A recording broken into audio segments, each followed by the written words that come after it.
Veteran Salute, sponsored by Devon James Injury Lawyers.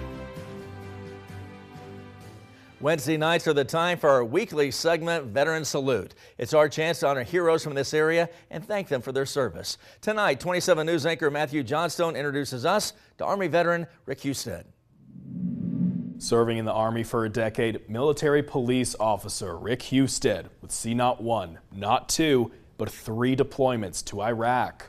Rick started his military journey in Germany before receiving an abrupt change in directive. During the time of the Iraq and Afghanistan conflict, we get kind of in a different role, more like a glorified infantryman role. So we were training to do all those functions in our job rather than the police aspect of the job. So in 10 years, I maybe only worked as a cop in the police department for a year total time out of 10 years. So it wasn't a lot of police duty, really.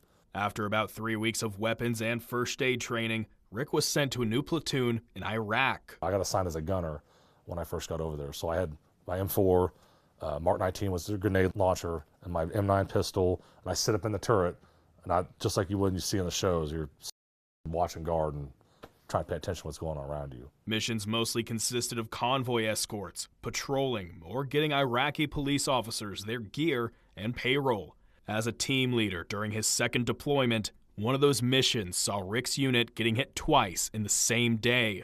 Anti-tank mine blew up next to my Humvee. That was the first time. Nobody got hurt there, but it blew right up straight next to us. We all halted, made sure okay, the trucks were okay, and we continued on. Later on, about a couple hours later, the fuel rod of an RPG blew through the back of my Humvee.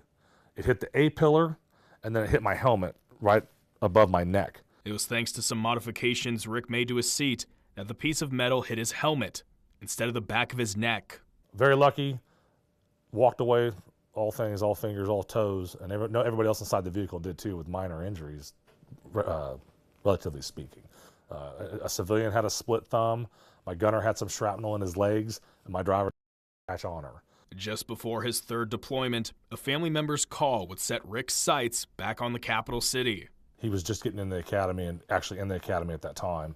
And he said, hey, when you get done, why don't you just come down here and be a cop also? Never thought about being a cop, hadn't really thought about transitioning after the military to be a cop, but once he said he was doing it, I said, sure. So 3.5 years later, there I was back here in Kansas, finishing up my career at Riley and then applying for the police department. Rick's been with the Topeka Police Force for 11 years now. He's also a member of the Topeka Gunslingers Motorcycle Club, an organization that supports families of first responders through fundraisers and get-togethers. Working for you, Matthew Johnstone, 27 News. We highlight veterans in our community every week, just like Rick. If you know someone we could feature in this segment, please check the Veteran Salute section at KSNT.com. Plus, sharing their story isn't the only way we honor these heroes, because each and every week, the featured vet receives a gift. Take a look. The Devon James Injury Lawyers here with our Veteran of the Week, and that's Rick Husted, who served in the United States Military Police for 10 years and did 3 tours in Iraq. On behalf of all of Kansas, thank you so much for your service. Thank you. It was an honor to serve. Veteran Salute, sponsored by Devon James Injury Lawyers.